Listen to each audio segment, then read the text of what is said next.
Hello, everyone, and welcome to this episode of Pod Save Chocolate. My name is Clay Gordon. I'm your host, and today we're going to be talking about fermentation. This is the first episode of Pod Save Chocolate in 2026, and I'm excited to get the year started with a really important topic. Before I do, though, I want to remind everybody that this episode of Pod Save Chocolate is sponsored by the members of the Chocolate Life, and this is the homepage of the Chocolate Life right now. If you're not a member, you can go click on the join button. And there's always a free membership tier, but there are tiers where you can support the Chocolate Life and the work I do for as little as $5 a month. And the annual support at $150 a year or more also includes coaching and consulting hours. So you can go click on that and join the Chocolate Life, support the work that we're doing here, and we can get into one-on-one conversations where I can help you answer questions that you might have about your business. Right? For every episode of Pod Save Chocolate, I do create a post, and this is the post for today's episode of Pod Save Chocolate.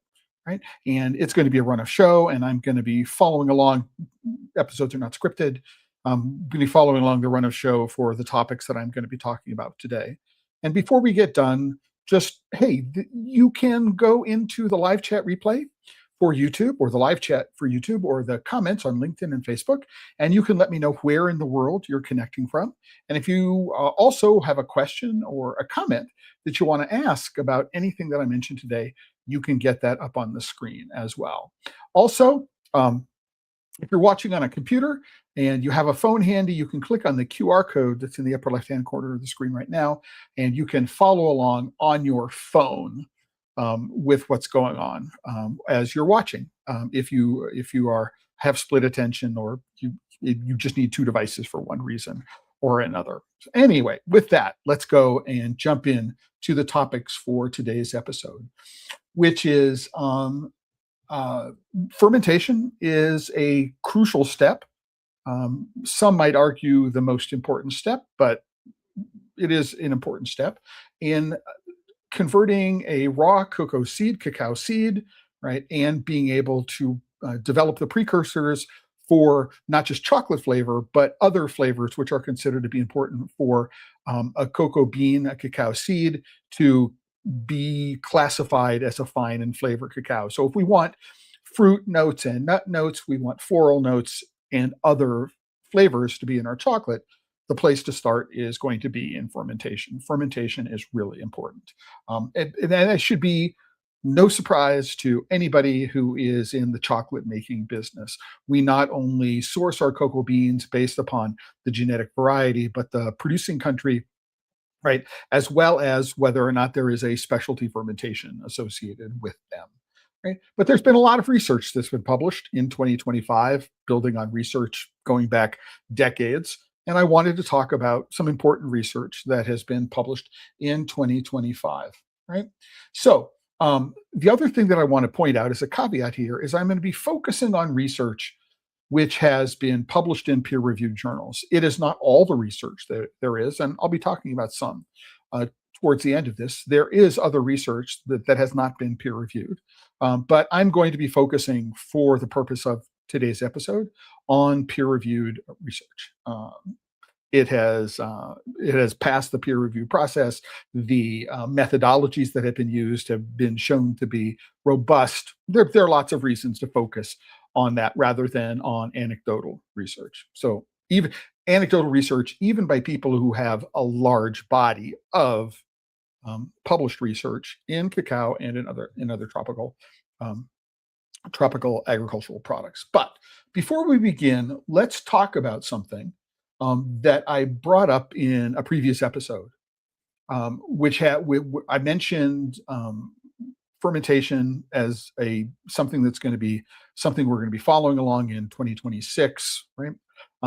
But right now, with the price of cocoa at the price it is, right?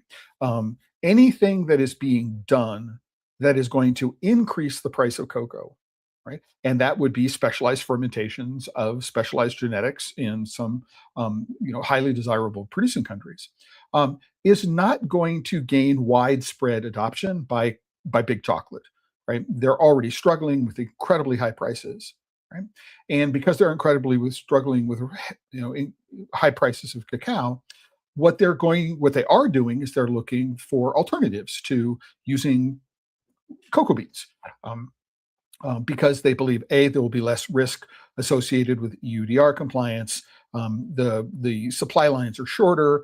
There's better control over them, and maybe it's cheaper, right? And maybe they can use these products, use these cocoa alternatives in products for customers who really don't care, right? As opposed to, I'm guessing most of the people who are going to be watching this episode, for people who care about chocolate. So very, very different markets. But it's important to understand what is the market for specialty and fine flavor cacao, specialty and fine flavor cocoa. Okay, so a little bit of the TLDR, too long didn't read on the market. So fine flavor cocoa represents, let me make this a little bigger. Fine flavor cocoa represents 5 to 8% of global production. Historical references cite as much as 9% of global market, 263,000 metric tons in 2017. So on average, if we say we're going to choose 5% rather than 10%, because 5% makes the math easy. So using 5% as a floor and 8% as a ceiling, the annual production of fine flavor cocoa, cacao fino, however you want to refer to it, is going to be somewhere between 250 and 400,000 metric tons. And highlighted here, fine flavor typically commands somewhere between 20 to 30% premiums. Although for some special genetics, some special producing countries, and some specialty fermentations, those premiums can be 50% or more, right? So if cocoa is at $6,000, you've got cocoa, which is going to be running somewhere between $7,200 and $8,000 a metric ton for quote unquote fine and flavor cocoa. Let's do a little bit of math. The estimated market value band is somewhere between 1.7 and $3 billion from 240,000 metric tons at somewhere between $7,200 and $7,800 a metric ton at 384,000 metric tons. So as you can see, if the chocolate industry is $180 billion or more, you can see that specialty cocoa is a very, very small percentage of the overall chocolate market. Why is it important to understand this, right? It's because there is this assumption, and this is a very widespread assumption, and I've run into this assumption in many consulting applications, is that there's an assumption that there is an infinite market for cocoa which has got specialized fermentation, right? That if I can take what is normally considered to be a bulk or commodity cocoa and ferment it so that it becomes a specialty cocoa that at a higher price, then there's an infinite market for it. And that is one of the things that I want people to pay attention to, because I don't think that's correct. Right? We see that a lot in Ecuador, right? Whereas everybody in the specialty chocolate world goes, ooh, Nacional, Arriba, Nacional. It is a fine flavor cocoa. And often we find that at the farm gate, right, the farmers are not able to command any premium for their cocoa, let alone a 20 to 30% or higher premium, given the overall understanding that Arriba is a special variety of a flavored cacao, right? The Arriba has to produce at higher rates, right? So it is lower productivity. So it needs to, if it's only 60% as productive, it needs to, you need to get at least a 1.6 times price for it in order for parity in terms of return to the farmer for their labor. So it's really, really important to evaluate all of this research under that rubric, right? Which is it returning to the farmer? Now, it's really, and that's why when it comes to, the opening of this and some other places where I've talked about this, is the research usable and useful? Now, I do want to point out that pure research which is not pursued with the idea that it's going to be commercialized, all it does is help us with our basic understanding of what it is goes on. Peer research, absolutely important, right? But if you're a cocoa farmer, or you're a stakeholder, or you are a large cooperative, you need to be aware of the realities of the marketplace, right? When you're doing it. And you can say, oh, it's great that in Colombia they've done this research and it says we can produce cacao fino from varieties which are not considered to be specialty cocoa varieties, specialty genetics. And therefore, if we do all this stuff, we'll be able to command a higher price. The answer is maybe not, right? And you should not plan on it, especially with small chocolate makers. So if you are a small chocolate maker and you're currently buying from 6 different producing countries, or you're buying cocoa from 6 different producing countries, right? Are you going to add a 7th producing country, right? Or what you're going to do is you're going to say, well, this one that I'm currently sourcing from is not as commercially accepted by my buyers. And so what I'm going to do is I'm going to replace it. That commercial reality is really important. So we're talking more about pure research here today, about what are the implications of what it is that goes on, how it supports what it is that we know, what new information it gives us, right? But we also, well, this is all really, really fascinating to me, and I really love the idea of what it is that's going on. We need to make sure that we keep the commercial reality of the marketplace in mind, because one of the reasons why big chocolate has focused so heavily, for example, on Ghana, is that the Ghanaian government has focused on a consistent flavor profile. Now, you may not think that it's a particularly interesting flavor profile, but if I'm a big chocolate maker and I'm buying hundreds of thousands of tons of cocoa every year, I'm using that cocoa to make a specific flavor chocolate, which I'm going to be using, right? And if you're a chocolatier, you're a confectioner, you're going to go to that chocolate maker and you're going to say, I want to make sure that whatever chocolate I'm buying tastes the same from batch to batch to batch. That is the reality of big chocolate. Big chocolate is not going to say, oh, I'm going to abandon $6,000 a ton cocoa for $78 a ton cocoa that's cocoa, that's got quote unquote better flavor, just because it has quote unquote better flavor. This is the main point. If you take nothing else from today's episode, that's what I want you to take away. The research is interesting. It's valuable in and of itself. It helps chart the outlines of what it is that we know, perhaps take things which were gray and turning them to something which is darker gray or closer to fully colored in, right? But we need to always understand that there are economic implications associated with it. And you can say, oh, this is really interesting, but I don't see how I'm going to be able to take advantage of it now in my business. Maybe you can. That'll be great. I want to make sure that this work continues to happen while I'm talking about it today, right? But I also want to caution people that this is not going to revolutionize the world of cocoa or chocolate anytime soon, right?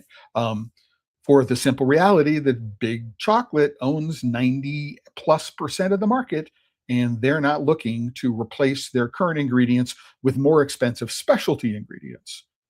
Or fine and flavor ingredients. That's not happening. It may, however, as a small chocolate maker, mean that you'll be able to get more consistent flavor cocoa, right? At the price you're currently paying, right? Because you're also looking for some level of consistency. And no, maybe you're not looking for levels of consistency in the cocoa that you're buying. But anyway, it's also important to know that ICO, so the International Cocoa Organization, they have an ad hoc panel, right, on fine and flavor cocoa. They classify origins as fine and flavor. They don't publish, if you're not a member, you can't get into granular statistics. So what happens is that a cocoa producing country self-reports that, 100% of our exports are fine in flavor, or 80% of our exports are fine in flavor cocoa, or 15% of our exports in fine and flavor cocoa. You'll find that Ecuador has a very, very high percentage of self-reported fine and flavor cocoa because they consider CCN 51, which is properly fermented, to be fine and flavor cocoa. And that's why Ecuadorian exports are so high in terms of fine and flavor cocoa. Not every buyer would necessarily consider CCN 51 to be a fine and flavor cocoa, but the Ecuadorians do. And there's nothing in the ICO reporting that requires the countries that are reporting this There's no standards about how it is. Just you self-report on what you consider it to be. And then finally, again, as I'd say, there is a value in peer research that is independent of market applicability or acceptance. And let's get into that. But before we do, that's a little primer, a little TLDR on fermentation, right? So what fermentation is doing inside and outside the bean. And let's go there. So number one, yeasts. So here's an interesting question. I could take this and add a couple thousand words and put it into a small book or pamphlet, which might cost like $4.95. If that's something that might interest you, would be to take this, take all of the notes and other research that I've done, which is behind this, and turn it into a small pamphlet. If you think that's interesting, let me know. I can do it on fermentation. I've got one. I did one recently on how to rescue seized chocolate, seized, not seize, seized chocolate. I've got a bunch of others of these, which I've been working on, how to wash molds, how to clean molds. I got a bunch of those things. If you're interested, let me know, throw something into the comments, and I will see about being more aggressive in terms of my publishing schedule, getting these things ready to be published. But, right, what fermentation is doing inside and outside the bean. So outside the bean in the pulp, yeasts first digest sugars anaerobically, producing ethanol and heat. Pectins break down the pulp, so the mass drains and oxygen enters. Lactic acid bacteria flourish early, then with more oxygen and rising temperatures, acetic acid bacteria convert ethanol to acetic acid. This acid and heat diffuse inward. So we have a primary fermentation, which they say is anaerobic. Then a secondary stage of fermentation, which is commonly referred to as aerobic, right? And we got a bunch of things that are happening primarily in the pulp. And this is an important thing if you weren't aware of it. The beans don't ferment, the pulp ferments, right? And it is the fermenting pulp that drives the chemical changes inside the bean. That's inside the seed, killing it so it doesn't germinate, right? At which point it becomes a bean. All right, so inside the cacao seed, eventually the bean, heat and acid kill the embryo, membranes rupture, and stored substrates mix. So when they say stored substrates, those are like the carbohydrates and fibers, the physical chemical composition of the seed. Enzymes, technically, aspartic endoproteases and carboxypeptidases begin selectively cutting up the protein. So what they're doing is they're breaking up big molecules, protein molecules, converting them into shorter molecules, amino acids.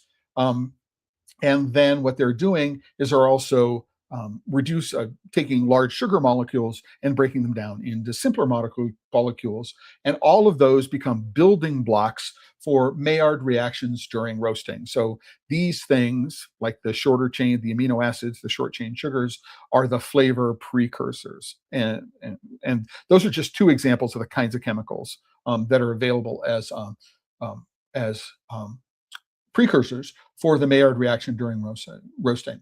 So it's oxidation of polyphenols into tannins reduce astringency and bitterness. So all of these things are happening inside the bean and outside the bean and the pulp during the course of fermentation, right? And what we do is we find that temperature and pH, and it's not just the pH of the pulp, it's the pH of the cotyledon. It's the pH of the bean as it is being fermented that is important to track. And this is research published between 2021 and 2025, right, which is summarized here. But this, in fact, directly supports the work that I saw being done by Ingemann down in Nicaragua when I was working down there between 2014 and 2017. That when they went and collected the wet mass, they took a record of the sugar content of the wet mass and the pH of the wet mass, and a couple of others, so temperature and a couple of other characteristics. Right? And when they got it to the fermentary, the central fermentary, they followed changes in pH, changes in sugar content, and changes in temperature during the course of fermentation. And they had enough understanding of the microbiome, which are the yeast bacteria and other microorganisms that were in the local environment, right? They had a good enough understanding that what they could do is by controlling temperature and pH and time, right? So how long did it take for the pile to get to a certain temperature? At the same time, what they're doing is they're following the change in pH, which gave them very, very strong indicators. What they could do is they could, in their Chuno variety, for example, develop 6 or 7 different flavor profiles from one genetic variety and to be able to do that consistently. And so, what this research is saying here, um, or the summary of the research, because I have 4 or 5 different reports. And what I did is I said, oh, summarize these for me. So I'm using a browser called Dia, and they're contacting an LLM in the background, right? So the pH of the bean sits in a certain range. This activity is strong. Get it too low for too long, and it stalls. Too high, and oxidation to tame astringency lags. So if you keep the pH too high, it is too basic, in other words, the oxidation required to tame astringency, right, lags. And I believe it's not just astringency, but it's also bitterness, compounds that are associated with bitterness as well. So in the thermal profile, a rapid early rise as the yeast work, followed by controlled mid-phase temperature, helps both microbial succession and enzyme kinetics. Right, so that makes sense. If the pile gets too hot too quickly or doesn't get hot enough, right, the yeast and bacteria can't do the job that they need to do on in terms of enzymatic and other kinds of chemical processes which are happening during the fermentation process. So there is a range of temperatures you want to get to, and it's important to keep the temperatures within that range over a certain period of time. Now, one of the things that I remember from the work that I did down in Nicaragua with Ingman is that you can imagine a curve, just a standard bell curve, and you have an optimal point at the top of the curve where the flavor that you're looking for in terms of not the flavor that you're looking for, but the chemistry that you're looking for in the seeds is optimal for a fine and flavor output from the beans going into roasting. And then if you start down the curve in terms of time, so further along the t-axis, what you'll do is you'll find you're cooking out the chemicals which contribute to flavor. And this is where an understanding of the fermentation profile, sort of like 80% well fermented, for example, comes in, right, to your decision about what is properly fermented beans, because it turns out that a complex chemistry, so lots of different flavor precursors, is important for the delivery of a certain flavor profile. If you start cooking out, the flavor notes for flowers, or by cooking I mean higher temperatures for longer during fermentation. You start cooking out the flavors which are associated with flowers and fruit and things like that. You end up cooking in flavors that are more associated with basic chocolate notes. Right? And you have to be careful, because it turns out that if you want a fine and flavor cocoa bean, you might find that a distribution for percentage that might be 60% well fermented or 50% well fermented, quote unquote well fermented, which means basically it's been oxidized to brown and fissured. That's what people mean mostly by well fermented. Oh, well fermented. It is brown and it is fissured. Then you may actually, by demanding 80%, 90% well fermented, you may be cooking out the fine and flavor um, um, chemical precursors that you're looking for in your cocoa. But so this is just, fermentation kind of basics. Total pulp soluble solids, also known as TSS, plunge in the first 48 to 72 hours, which this means is that the chemicals which are acting on the pectins in the pulp are breaking it down, and it deliquesces. So it goes from the pulp to a liquid, right? And it just starts draining off the beans. So total pulp solids plunge, right? Lactic and acetic acid peak around 2 to 3 days, and then start diffusing into the beans. If the bean pH falls early, and should recover. So you get this deep understanding of what it is you're looking for from a chemical basis. And I know that at Ingemann, for example, they had a lab and they were doing chemical analysis on many of the aspects of the fermentation as fermentation went on to be able to understand how changes affect the flavor potential of the beans and what kind of chocolate could be made, what kind of chocolate flavors would result from beans that they were growing. So it's really, really interesting. So I'm going to let you continue. It's here. You can, TLDR and fermentation, right? You can go and follow this along, and you can get a better understanding. And if you're in a modern browser, if you're not entirely sure what a procyanidin is, you should be able to look it up, right? In a modern browser, it'll give you an idea. And so if you are, in fact, somebody who's in charge of fermentation, one of the things that this will tell you is here's what you need to control for, right? It's not just, oh, we turn every 2 days because that's the way my grandfather did it, right? So, or we turn 24 hours and then 48 hours and then 24 hours. All of this timing, right, is anecdotal. All of those processes are anecdotal, and that if you want to be able to guide your cocoa towards a particular flavor profile, your fermentation piles need to be instrumented, and you need to be following the pH changes in the cotyledon of the bean over time. So this will give you an idea about what's going on. So here is some research that has been done. The first article is a defined microbial community reproduces attributes of fine flavor chocolate fermentation. It was published in Nature Microbiology. It is based on research which is being done in Colombia.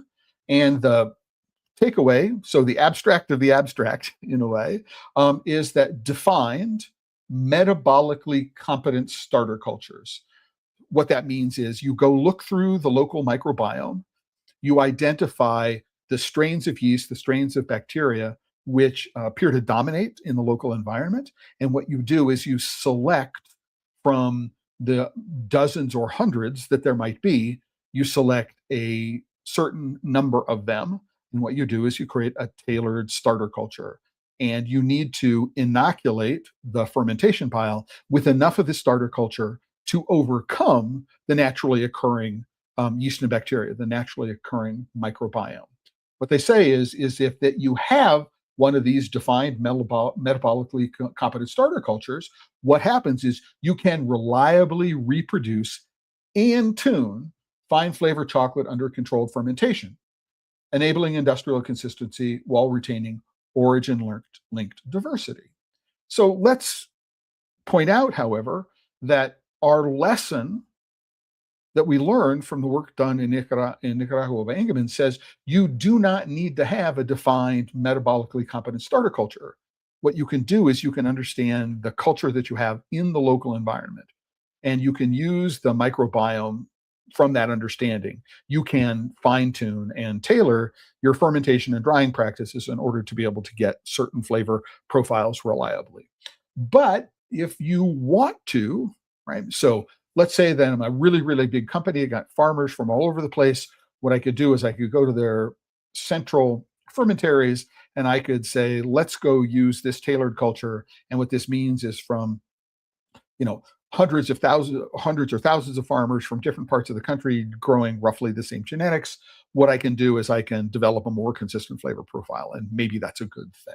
So this is what that's what this bit of research is all about. So it is an open access paper. You can download the PDF. You've got the list of authors, and you can go and take a look. So here, using bean fermentation samples from Colombian farms, we established that pH, temperature, and microbiota composition, including both bacteria and fungi. So when we're looking at the microbiome, there's a tendency to focus on yeast and bacteria, but local fungi may play a role. Important to know. What they do is they influence key flavor attributes of premium chocolate. So this is what we've been talking about, is if you understand the microbiome, if you can control for pH, if you can control for temperature, what you can do is you can guide and steer the flavor, and you can do it consistently. One question I have about this particular approach is who pays for these cultured, um, who pays for these starter cultures, right? Right now, cocoa is at a premium, and are we going to pay for a starter culture? I have no idea how much it's going to cost. For improved consistency, it might make sense to pay for that um, if it reduces the amount of time required, if it reduces labor associated with a fermentation. So there may be a trade-off associated with that. If I can tailor the culture, for example, to deliver a, a good a good um, to deliver, West African Amelinado Forastero, right? That would be really interesting because now I've got a big market, right, for my cocoa because, I can do it at a price which is really, really competitive with what's coming out from West Africa. That would be perhaps an interesting kind of thing. But again, right, um, if it's going to be something that's going to increase the price of cocoa, you need to have buyers for it. And do we have buyers right now? Right now, only 5 to 8% of the market is buying specialty cocoa and having more specialty cocoa. What it is, or having not enough specialty cocoa, is that's what keeps people from buying it.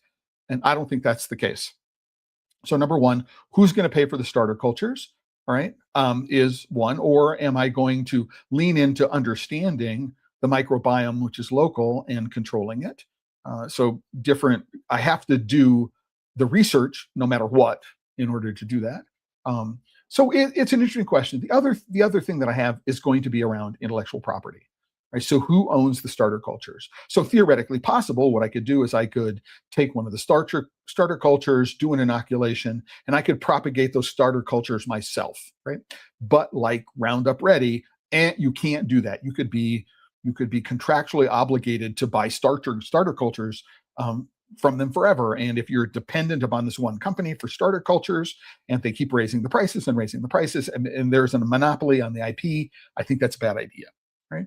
So I have advocated in the past, when it comes to things like GM trees or anything like that, that if there is going to be, by a government, allowing these kinds of potentially patentable or already patented technologies let loose into production in their countries, that what they do is they require the companies to give up all of their IP rights associated with them in terms of productions, which could have a long-term deleterious effect. I mean, all this Roundup Ready corn, right? Farmers can't have to buy seeds every year, right, from the seed provider, right? And and they are precluded from taking any seeds at all and growing them, right? And even if it's inadvertent, right, it's a problem. So pollinated from one field to another field, it's like all of a sudden, what does that do? So I want to balance the economic reality of it with the market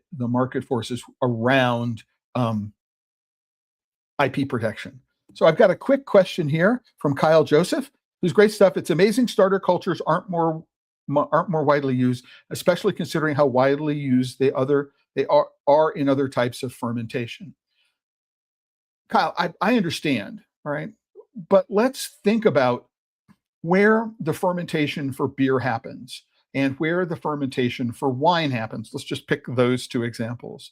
Those happens under very controlled conditions, right? And they tend not to happen on farms, right? So, right, if I'm going to be fermenting, thousands of gallons of juice into wine, or thousands of gallons of wort into beer, that's an industrialized process. And it tends to be very highly controlled to begin with. I mean, if I think, for example, having been to one of the big industrial brewing plants in the upper Midwest, they have a whole team of people whose job it is to make sure that the starter cultures are in fact always the same, that the yeast that they're using, right, is pure, right, and doesn't deviate. So there's no evolution right, of the yeast strain over time because they're looking for a specific flavor.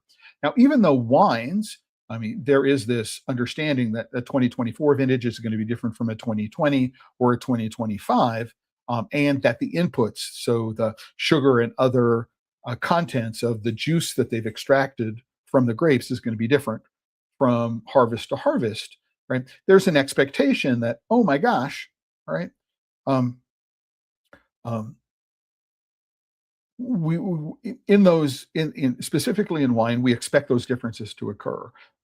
We don't expect those differences to occur in beer, right?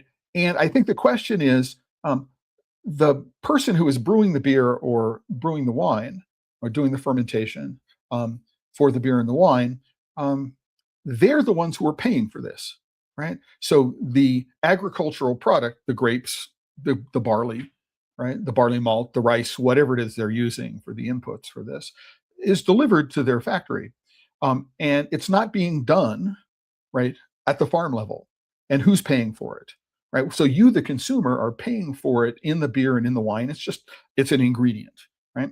But who will be paying for these specialized inoculants, right? Are you going to be able to get them to individual farmers in Ghana? I don't think so. Right. Would you be able to do it at a large centralized fermentary? Yes. Right. But what you've done is you've raised the ingredient cost, and you might now be producing a product which tastes different. It might provide better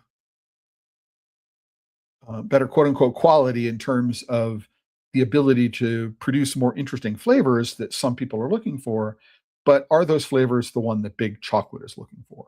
Right. If I'm buying, 50,000 tons of beans from Ghana, I want all of those beans to taste the same, right? Every year. I want the distribution of fermentation to be the same every year. And the Ghanaian government has already done a good job in terms of its protocols of teaching farmers, how to get to that level of consistency. And so, there might be somebody who's doing. I could imagine somebody like Three Mountains Cocoa, so Leslie Aguirre's group, what they're doing to be able to take a percentage of their their harvest every year and try to do something special with it to develop sort of a Ghanaian fine flavor variety. That could be very, very interesting. But I think the market for it is relatively limited. And I think that's the important point here. Um, uh, my understanding is that most of the starter cultures for cocoa fermentation, have been patented. And if you're going to patent something, that leads into just, it leads you into lock in, right? If you decide to take 100% of your fermentation and use this inoculant, then you have to keep on paying for this inoculant no matter what, right? No matter what the price is. You can't go and find another one because they patented it. And it's a real thorny issue. So Kyle, did I answer your question?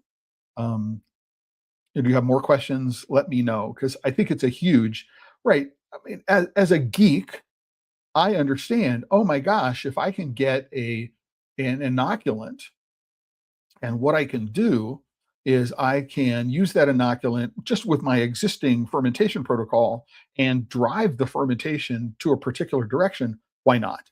I mean, and the answer is if I don't get paid at least as much as what the inoculant costs me, I need to say, oh, does it reduce my labor costs or can I charge more for it?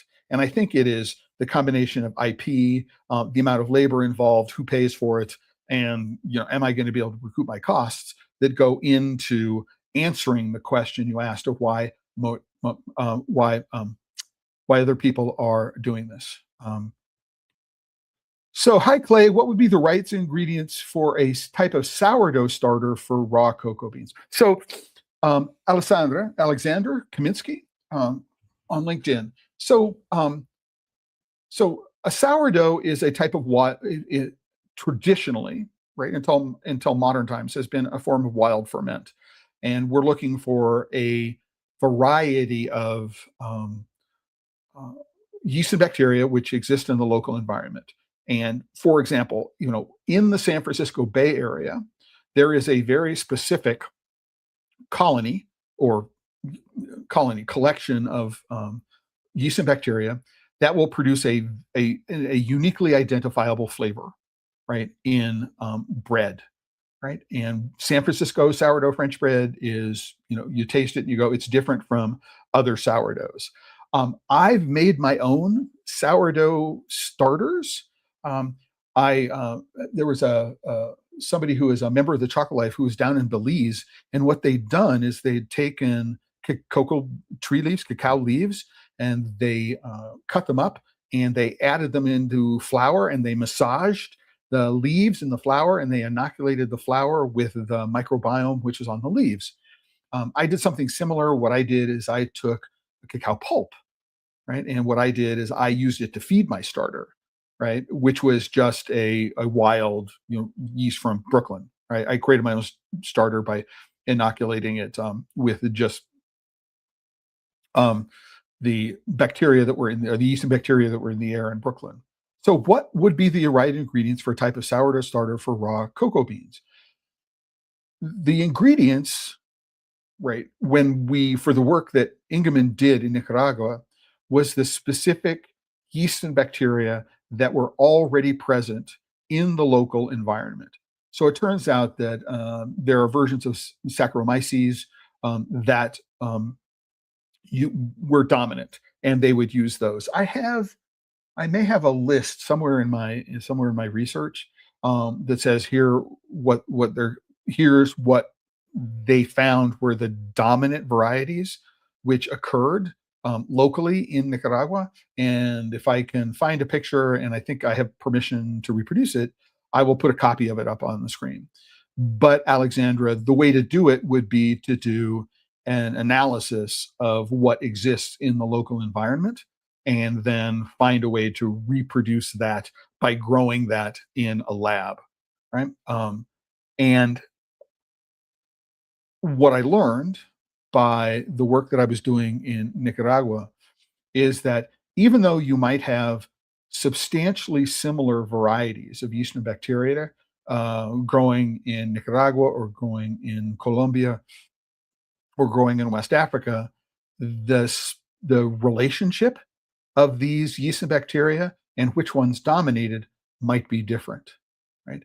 And that what you need to do is you need to decide you need to determine what you can do using what you've got, and then what are you looking for, right? I'm going to suggest that what you do is that you actually read this research, that you read this research paper. This research paper says a defined microbial community reproduces attributes of fine flavor cocoa. And if you scroll down, they may actually list here. Yes, they do. So they look at the varieties of different bacteria that they found and yeast that they found. And I didn't go and look to see if they list the specific um, the specific blend or the specific mix of yeast and bacteria which they decided were important for theirs. But so I can't tell you what the right ingredients are because I don't know where you're doing the work and what the local varieties are and what it is that you're looking for. But the research here provides a pathway for you to understand what that mix of what the mix of ingredients for an inoculant, as you say, a sourdough starter, an inoculant for a cocoa fermentation pile. This research is going to give you a direction to follow. Um, right. But as they say, let me go back into here. As they say, and this is one of the places where the information is reinforces what I learned working down in Nicaragua. Changes in temperature and pH inform fermentation progress. So I would say that no matter what your starter culture is, right, if you don't have the means, methods, mechanisms in order to instrument the pile and be able to monitor pH, then you don't have the controls in place necessary to be able to take advantage of an inoculant. So I would keep that in mind as well. And Alexander, I don't know that I answered your question. Or is there another question which follows up from this that you'd like me to follow up on? Let me know. Just go into the comments on LinkedIn, and I'll be happy to respond to them if there was something that you found insufficient with my answer. So another paper today says fermentation and clone selection modulate the biochemical and nutritional profile of cocoa beans grown in the southwestern Amazon. So this is a slightly different take on this fermentation research, because a lot of the research that's being done is how do we maximize flavor? And this one is coming in and asking, what can we do to maximize the chemicals which are beneficial in terms of human health? It's a pretty cool idea. And again, I would recommend reading the research. Or one of the things you could do is you could take an LLM. You could ask Google Gemini, you could ask ChatGPT, you could ask Claude to summarize and analyze the report and just give you a high-level overview that can help you understand. So that as you read the research, you know what you have an idea about what you should be paying attention to, which is one of the ways that I use LLMs. I'm using an LLM to generate this here. This summary on fermentation, what's going on. But I'm reading it based on work that I've been doing over a decade now, or work that I did over a decade ago, right? And I'm using it as a basis for understanding what to look for as I'm going through and reading the research. But what it says here on fermentation and clone selection modulate the biochemical and nutritional profile of cocoa beans. This work was done in Brazil. It says that fermentation creates sensory precursors, usually flavor precursors, but also aroma and flavor together, or taste, while trading off certain antioxidants and minerals. So we can steer the fermentation right towards flavor forward, fine flavor forward.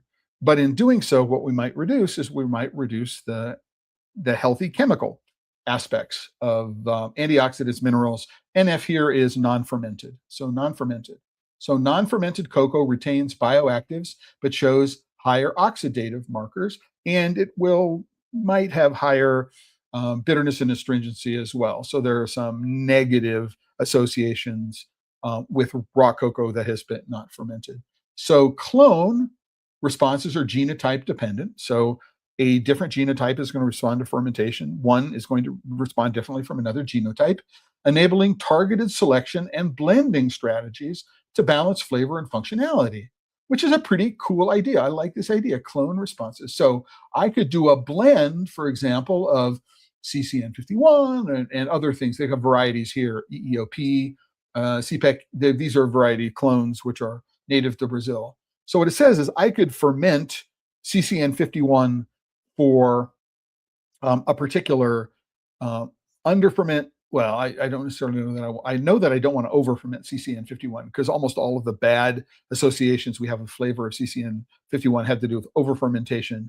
Lots of pulp, lots of sugar means the temperature of the pile gets hot really, really quickly. And if it stays too hot for too long, that will result in the really off notes that people associate so strongly with CCN51.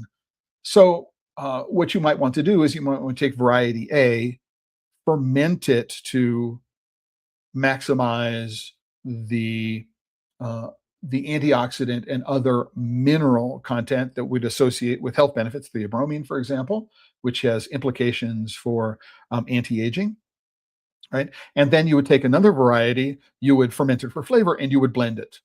And this is a pretty cool idea. And this is what this research is all about. It suggests, that fermentation and clone selection modulate the biochemical and nutritional profile of cocoa beans. And, if I were advising, if I were in the process of establishing a large cocoa estate, this might be the way that I would go, right? Would be to have different fermentations for different varieties and then do blends that would not only deliver flavor profiles that were interesting, but also maximize the nutritional benefits before roasting. I think it's real cool bit of research. I think there's a lot of work to be done there because this might justify a higher price for the cocoa. Having a cocoa bean, which I could demonstrate had a higher nutritional profile going into the roasting and manufacturing process, would be a reason to go and pay more for the cocoa because I've got a premium cocoa product that could be used to make a premium chocolate product without without adding vitamins, minerals, without adding anything during the manufacturing process. That would be really cool. So antioxidant health messages, on the other hand, should avoid overreach. Fermentation reduces certain polyphenols. We knew that. Non-fermented retains them, but also shows higher oxidative markers and lower enzyme-mediated. So the net functional impact depends on downstream processing, roasting, alkalization, dose, and bioavailability. But right, this is research that says, oh my gosh, now I have a mechanism, right? And I have the scientific research to defend going in and playing with, oh, how can I go about maximize the nutritional profile of the cocoa that I'm delivering, as well as being able to make something which has a decent flavor by blending. And anybody who's been to any one of my classes knows blending is your friend. There is this, you should blend roast, you should blend batches coming out of your melanger. Roast blending is your friend because small differences in processing from batch to batch to batch can result in differences of the flavor. And all that happens is your definition of what a batch is gets bigger, right? And changes. So think about that. It's really interesting research, and I can't. And even though it says in the southwestern Amazon, right? Again, so they're looking at nitrogen, potassium, calcium, magnesium, copper, iron, manganese, zinc, total phenolic compounds, tans and anthocyanins, and metabolites. You have a roadmap in terms of how you might want to go ferment and blend, and what kinds of lab tests were being used to determine. This is often part of it. What kind of lab tests I'm going to use to determine the kind of characteristics of the beans. Really fascinating research there. The next research that I want to talk about, I did talk about really briefly, is about hyperspectral imaging. So hyperspectral imaging is the idea of using other than white light, or white light, near infrared, mid infrared. And what you're going to do is you're going to look at a cocoa bean, or you can look at something, and you can make assessments of quote unquote quality by comparing the white light image, RGB, the white light image with the near infrared or other more than one spectrum. That's what hyperspectral means. And it's usually infrared. It's not necessarily ultraviolet.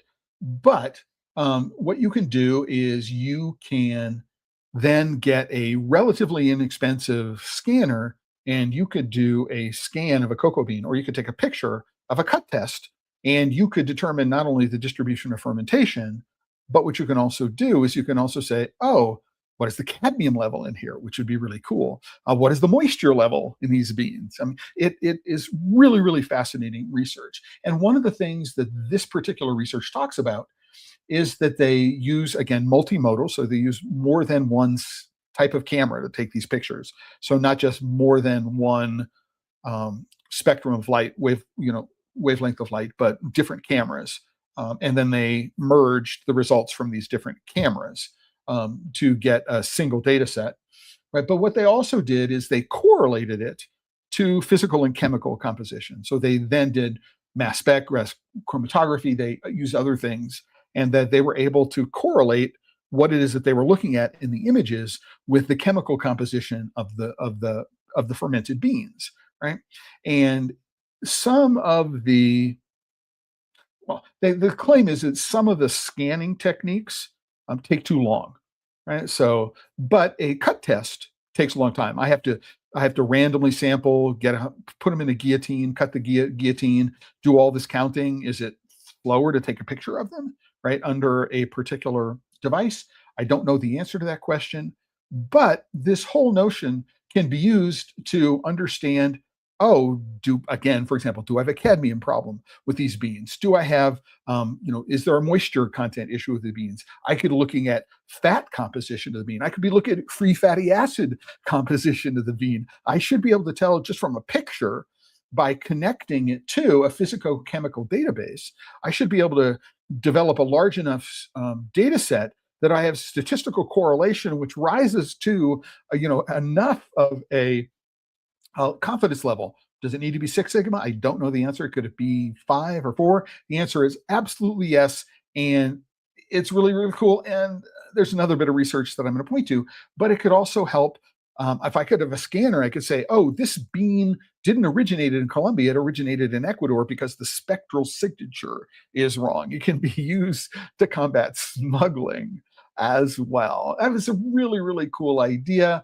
This was published, just 27th of November, a little over a month ago. It is open access. If you are, and I started talking about using hyperspectral imaging in exactly these kinds of ways back in 2018, right? And I'm glad to see I've not been able to get anybody interested in doing the application that I want to do this for, because I think that there is a really, really obvious application for doing this multimodal hyperspectral data set, even without the chemical annotation. Um, it's really, really fascinating, and it's really, really exciting, and all that kind of stuff. Do a quick shout out to Keith Ayub.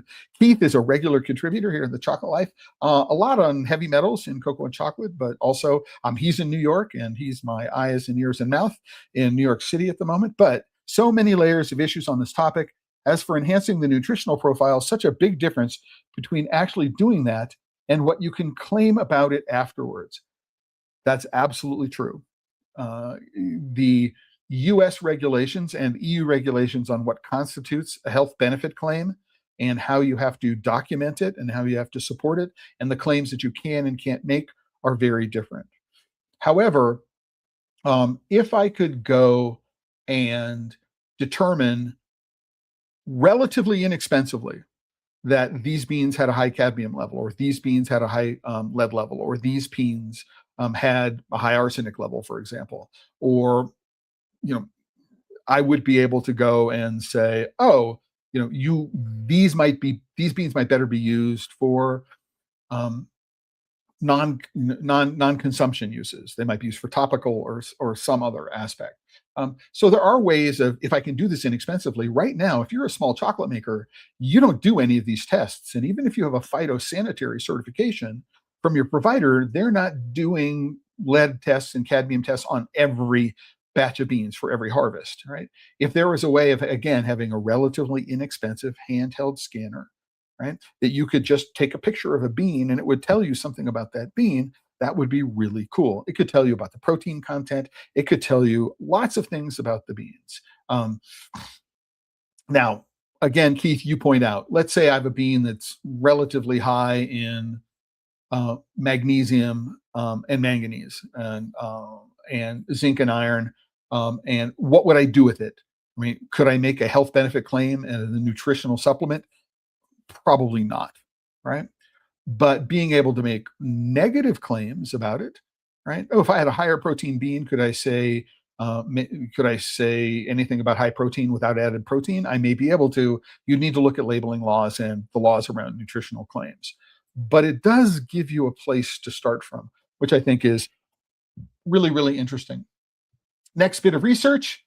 Right. So again, looking at this research, regulatory relevance, the inclusion of cadmium memberships aligns data utility with EU regulations, compliance analytics for export markets. Absolutely. This enables model development that flags high-risk lots before processing. Exactly right. If I knew that I had a high-risk lot, I could do something with it, something different with it. Like perhaps not export it, or, unfortunately, export it to a country where they don't have cadmium laws that are quite as strict. That's a bad idea. But, right, if you can get an understanding of it before you export it, and it's relatively cheap. If you could do it as a part of the phytosanitary certification for every lot of bean that gets exported, I think that would be really cool. And a lot of this has to do with cut tests. I mean, we have a RGB image of what fully fermented is. This is an unfermented or slaty bean, which is up here. I mean, you know, I did a deep dive into cut tests and what cut tests are all about. It's a while ago. Um, it's a Chocolate Life Live episode, so it's at least a couple of years ago. Oh, 2021. It's 4 years ago now. If you want to know more about what cut tests are good for and why they were created and what the implication of this multimodal hyperspectral data set is when it comes to something as simple as a cut test, right? That's important. And you see this cocoa bean fingerprinting.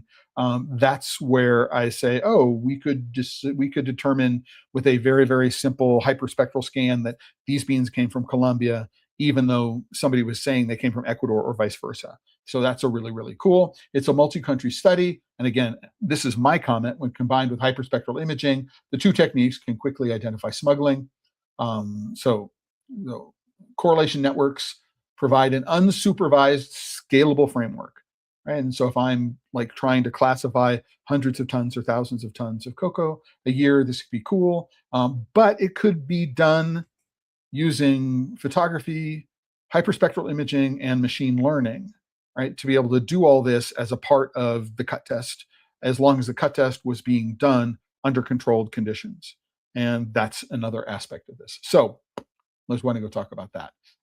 So dissecting industrial fermentation, so fine flavor cocoa through metagenomic analysis, right, is related. So Alexandra, this would something you might want to take a look at, because it does does expand upon the question you asked about what would be a starter culture for cocoa. Again, dissecting fine flavor cocoa bean fermentation through metabolomics, metabolomic analysis to break down the current paradigm. Again, we'll give you more background information, but this last bit of research was all done in 2021. Dynamics of cocoa fermentation and its effect on quality.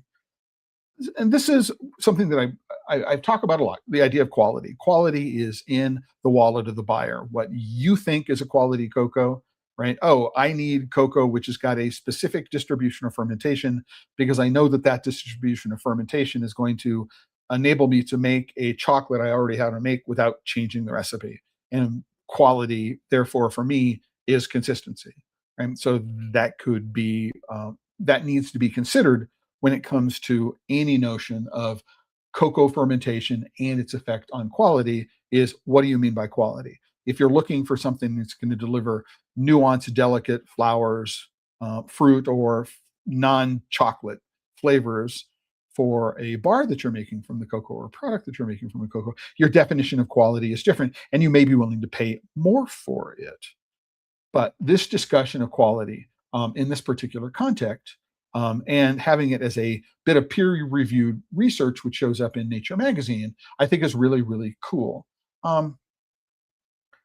This will give you, notice that a lot of these things are referring to each other. So there's a lot of these studies citing each other. The dynamics of fermentation process were observed in 3 locations, monitoring different variables and evaluating the final quality of the cocoa. You'll be able to take a look at what the results are, the discussion of the results, how they defined what the physicochemical properties and changes in the pulp. I mean, if you want to know at a greater detail than the TLDR that I gave in my introduction, then this is an interesting post to go take a look at.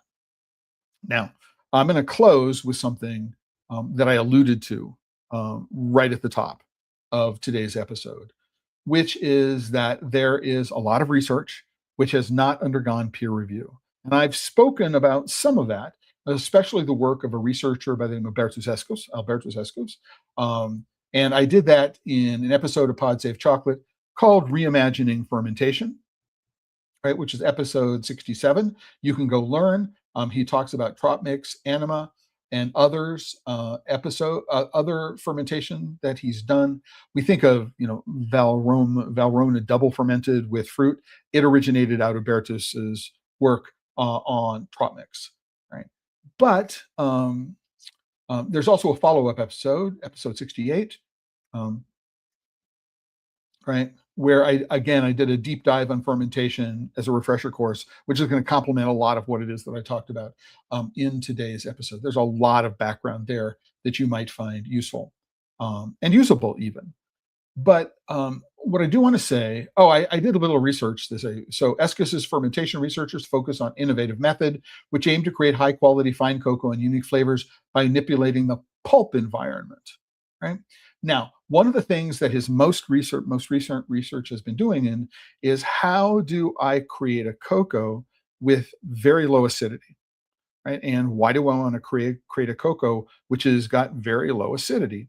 And the answer to that question is pretty straightforward, which is if you can create a cocoa which is fairly low acidity, what you can do, or very low acidity, you can deliver a cocoa bean which does not require alkalization. And in manufacturing, alkalization is a step that just completely destroys the nutritional profile of cocoa. We want it to reduce, right, the acidity. It also reduces bitterness and astringency.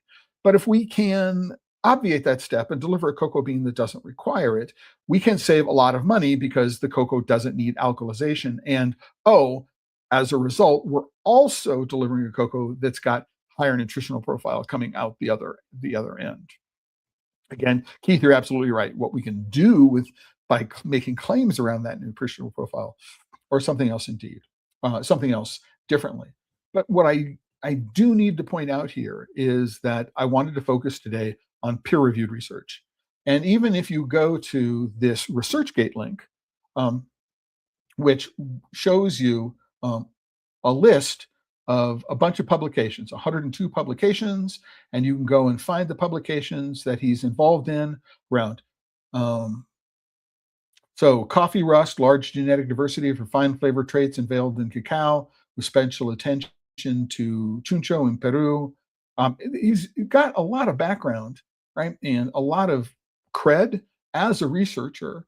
And as I discussed in a previous episode, he was instrumental in the development of the Cacao of Excellence program. So he's got just deep understanding, right, and deep awareness, and the work that he's doing could have just incredible impact, right, by number one, making it easier to be consistent in post-harvest processing, fermentation, in cocoa to deliver a low astringency, low acidity and cocoa, which could have the same flavor profile or different flavor profile of existing cocoa.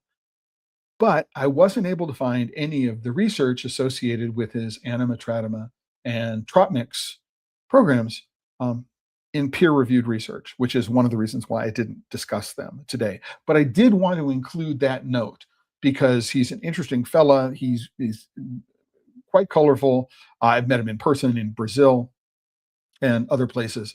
I mean, and the work is very, very interesting, right? It's worth following up. It's worth understanding. It's the writing he's done about it is sometimes a little flowery, and sometimes a challenge to follow because of the way he chooses. I find it a challenge to follow because of the way that he writes about it, but nonetheless is really, really, really, really interesting and worthwhile following. But in terms of today's episode, none of it is peer reviewed, and so I wasn't going to talk about it because I couldn't talk about it in the same way. And with that, we're done with today's episode of Pod Save Chocolate. We're looking at fermentation research. Is it useful? Is it usable? Had a bunch of really good comments from people who are watching today. So thank you very much, everybody who participated in. And I do want to remind everyone that, oh my gosh, this episode of Pod Save Chocolate is sponsored by the members of the Chocolate Life. You can go to the Chocolate Life right now. Here's the homepage, and you can click on the join button. Click on the join button. There's always a free membership tier, has been since 2008 when I started the Chocolate Life. But if you have the resources to support the work that I do, not only just keeping the Chocolate Life open, but keeping Pod Safe Chocolate episodes coming to you, you can contribute for as little as $5 a month as a Team TCL member. With that, I'm done for the first episode of Pod Save Chocolate for 2026. I want to thank everybody who's been with me today. Thanks for the people who contributed comments and questions for today's episode. And to remind everybody that if you're working with chocolate and you're not having fun, you're doing it wrong. Until the next time, everybody, have a great weekend and ciao.